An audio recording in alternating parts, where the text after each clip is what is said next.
కాకినాడ జిల్లాలో AP deputy CM Pawan Kalyan పర్యటిస్తున్నారు. పోర్టులో రేషన్ బియ్యాన్ని పరిశీలించారు. రైస్ మాఫియా ముఠాపై ఆరా తీశారు. పీడీఎస్ బియ్యం పట్టివేతకు సంబంధించిన వివరాలను అధికారులను అడిగి తెలుసుకున్నారు. ఇలాంటి వాటిని ఉపేక్షించేదే లేదన్నారు.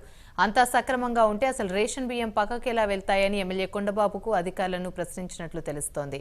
నిందితులు ఎవరైనా కఠిన చర్యలు తప్పవన్నారు. ఇటీవలే స్టెల్లా ఎల్ నౌకలో రైస్ మాఫియా ముఠా గుట్టురట్టయింది. విదేశాలకు తరలిస్తున్న 640 టన్నుల బియ్యాన్ని సీజ్ చేశారు. ఆ బియ్యాన్ని తాజాగా ఏపీ డిప్యూటీ సీఎం పరిశీలించారు. ఆయన వెంట మంత్రి నాదెండ్ల మనోహర్ అధికారులు ఉన్నారు. ఎలాంటి పోటీ ఇది? దీని మీద దృష్టి సారించిన పోటీ ఇది కాదు. ఒక్కసారి ఇలాంటి ఇలీగల్ ఏదైనా పాసిబిలిటీ ఉంది కదా, ఎవ్రీ పాసిబిలిటీ.